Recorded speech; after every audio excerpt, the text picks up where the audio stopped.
Do I hear a motion to suspend the need for roll call by unanimous consent? So moved. All right, are there any objections? Hearing none, that motion passes. All right, we are now in line for debate on SSB 2025-1158. Feel free to go. This makes a lot of amazing changes and clarifications to this rule in particular. I think that the Rules and Ethics Committee should be the overseeing body of censures, expulsions, etc., and officer removal procedures. And everything should be run by the Rules and Ethics Committee because they are the committee that has all of the information on probations, on censures, on every single thing that a senator or an officer has done or gotten a warning for, etc. Because they have all of this information, they should be the body that makes these recommendations to the Senate. And we should trust our Rules and Ethics Committee and chair to make the necessary decisions when choosing what is valid and what is not, seeing as they have all the information, whereas us senators, we don't. I agree. I think this clarifies a lot and it streamlines it to the committee, as you said, knows how to handle this and has the tools and the overall information of how to do this in the way that is correct, and will benefit us all the best instead of kind of leaving it open to the disclosure of people who might not know how to handle this. So I agree with the desire to center the Rules and Ethics Committee in this process. I think that makes sense. I think that's in alignment with their duties and their goals. I take issue with some of the specifics, the way this bill handles that, specifically some of the additional hurdles that are being introduced to the censure process, the censure and removal process. I think oftentimes the purpose of that part of our codes is to hold people accountable and make sure that our codes are being followed to the fullest extent. And a lot of that times that means checking people in positions of power. And so I think it should be a simple and streamlined process to introduce those questions. This obviously, I agree with the high standards in order to pass censures and pass removals. However, I think it makes it easier to sweep things under the rug if there's a higher threshold for even submitting these questions in the first place. And for that reason, I take issue with this bill. I'll push back a little bit on that and just saying that, censures are relatively serious. We have had very few, I don't think we've had any in the time that you arrived in. No, not in a while. And, they should, in my opinion, have a high bar even for being introduced because it is essentially an accusation on the part of somebody in a legislative body. I would argue it's like sort of the equivalent of being, accused in, not to say like a court of law, but that's our version of it in the rules and procedures, right? And really, if you are doing something that warrants such a formal state of condemnation, I do think there should be a relatively high bar to introduce that because it is a pretty serious allegation to begin with, or accusation. I don't think the hurdles are too unnecessary either. I mean, like for example, I'll take one here, a petition calling for the censure of another senator must have at least 20 senators' signatures of support. I feel like that's a pretty good threshold to measure whether somebody has done something warranting of a censure. You could play around with the number all you like, but I would say that if it's between one or two people who take issue with a statement, I mean, how many times has that happened in the Senate, right? This should be something where we're holding people to a relatively high standard to say, okay, you should provide us with evidence, number one. You should go through this formal process that we have. And if you're really looking to condemn said person, we're going to ask you to also be very thorough in the fact that you not only want to go through this maybe as some frivolous, I don't like what this person said, but as a serious way of, all right, this person should really have some type a formal statement issued against them because of their actions. So I would say it's a little different in that regard. I understand what you're saying, but that's just kind of my concern with it. I would agree. I think that raising the standard of how one submits a censure also holds the person submitting this accountable so that they're not abusing this process. Yeah, I think the higher standard is good, and I think it will hold people more accountable, and we don't even have very many censures, and I think this would just lessen if tensions get high and someone just wants to do it just because maybe they don't like someone, for sure. I would also say if you disagree with a point that somebody's making, or if you're really, really against the line of reasoning of some senator on a bill, or you think it's an out of line legislative attack, maybe. One, that's also why we have a chairperson in the Senate to issue warnings and things of that nature. We have time during announcements to talk about those sorts of things. We have time during debate to ask the Senate chair, you can ask them, does that warrant a warning? Does that warrant condemnation on, their part? So I think keeping the censure process is something that is, my apologies, all right, that's time for me. Sorry, I rebided on that. All right, well, we now move into motions, so. I move to pass SSB 2025-1158 by unanimous consent. There's been a motion made to pass SSB 2025-1158 by unanimous consent. Are there any objections? I object. I make that motion next time. All right. Caroline, you ready?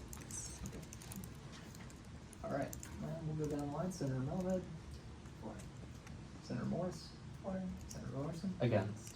Senator Dill? For. Sorry. Senator Eisenberg? For. Senator Pridden? For. Senator Quick? For. Senator Katz? For. All right. Seeing as that is a vote of 7-1 with the chair abstaining, 1158 has passed.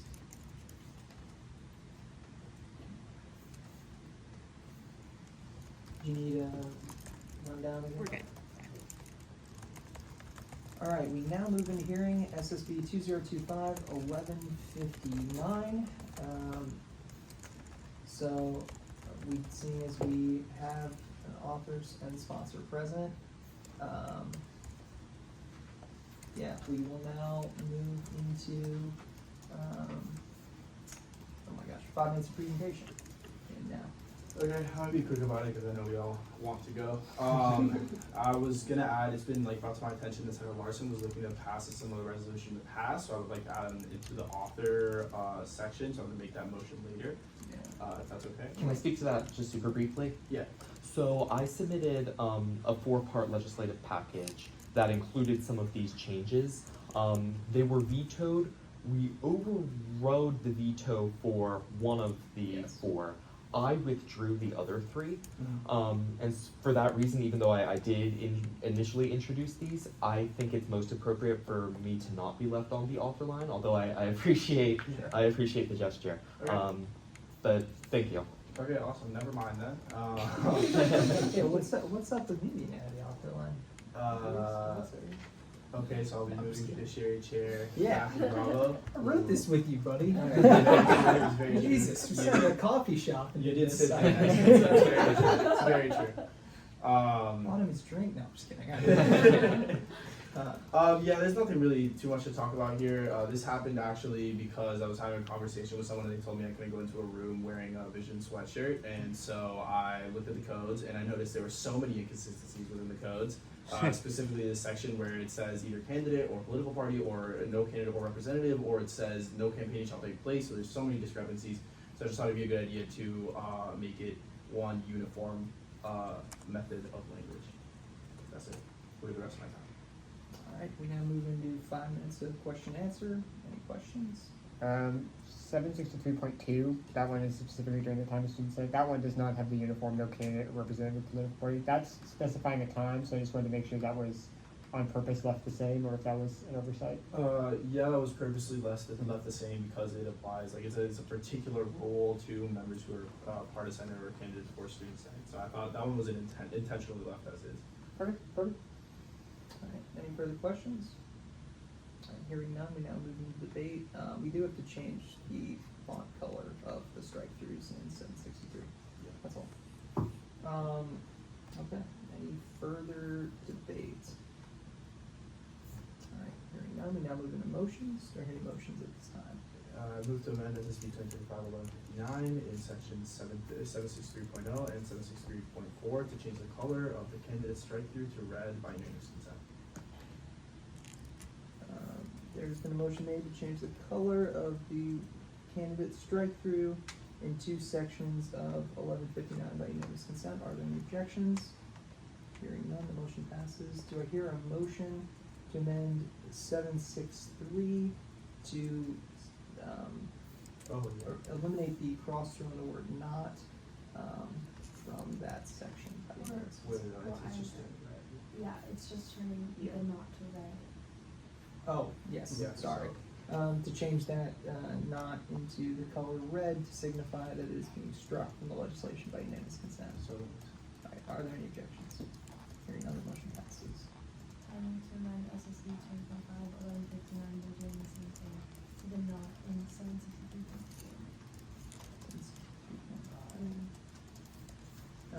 Are there any objections to that motion? Alright, hearing none, the motion passes. I move to amend SSB 2025-1159 by adding Judiciary or Matthew Broward to the sponsor line and remove this, to the author line and removing him from the sponsor line by unanimous consent. Now, let's make that a vote, yeah. Alright. Nay. Against. Any objections? Hearing none, the motion passes. Alright, so, let me look through, because there were, do we have any other strike-through instances in here? That's kind of what I'm looking at. Did you do both the knots? Yeah. Okay. So, Sorry about that, everyone. Okay, so actually, this is a good point to bring up. So in the proviso, we said that it should be sent to Alexis Sideropoulos. I remember when we were talking about this, we had talked about the supervisor of elections typically sees any bill related to 700 or election code changes regardless, because they have either weekly or bi-weekly advisor meetings usually. And so anytime a new bill related to those codes changes, I believe Michelle Marino is the judicial branch advisor, and they show them the new changes so that obviously they can stay up to date on the codes together. But I do always think it is good to send them a direct copy, just so that hopefully it'll get to them faster. I actually don't know the time. Should we add that to the proviso? What? So,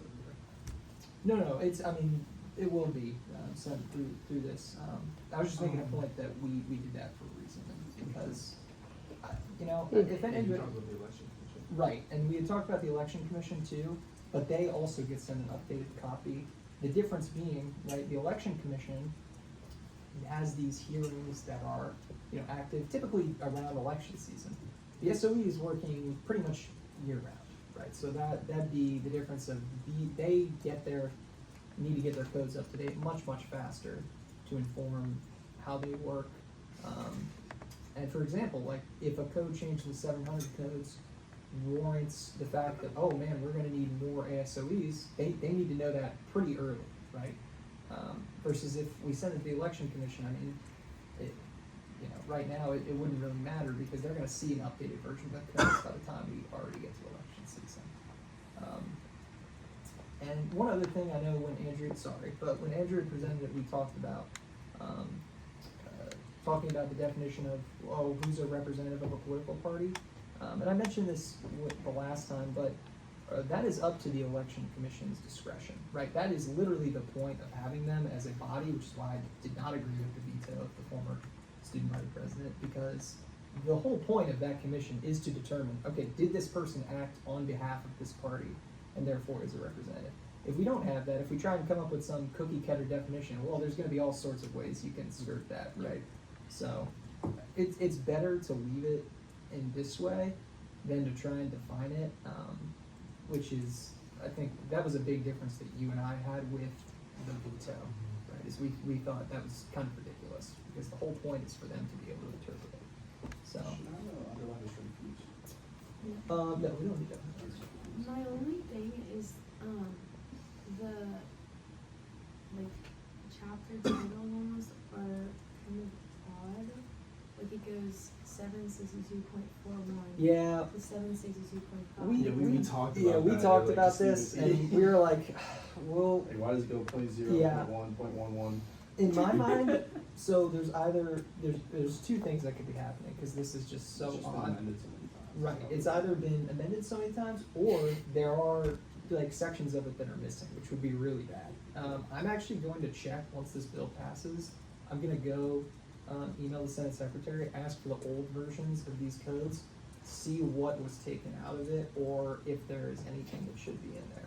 Yeah, there was So I will do that. There was a lot of mistakes in the chapter, Yeah, there were so if we many. changed something, we'd have to change probably Pretty everything, much, so right. just, And it's I limited saw- to the bounds of yeah. this bill. I saw 0.41 to 0.5 to 0.65 to 0.7. It's kind of fun. Yeah. It's- And once it's the so bill bad. ends, it skips to like, it was like a weird 44 thing going on. 176, God knows how that works. I mean, they, 763.11. like if I really like anybody that. wants to do that, have I want fun. like 0.0, but- 0.01, then 0.1. Right, and it's not a good, like, this is just an aside, it's really, I understand, it's not a good use of literally anybody's time. You could be working on things that actually impact students, and instead you're, renumbering. We're not gonna ask any of you to do that. So, it's something we'll bring to the Senate Secretary's attention and see what they wanna do from there. But I'll go in and make sure, and I'll have an update for y'all by next Have we meeting. moved to, previous question yet, but is So this- to pass it, no, we are, we're still in motions right now, so. Okay. Yeah. Alright. Any final motions? I moved to pass SSB 2025-1159 by rules. There's been a motion made to pass SSB 2025-1159 by unanimous consent. Are there any objections? Hearing none, the motion passes. And with all the legislation on the docket complete, I adjourn this meeting at 4:07 PM. Nice job, y'all.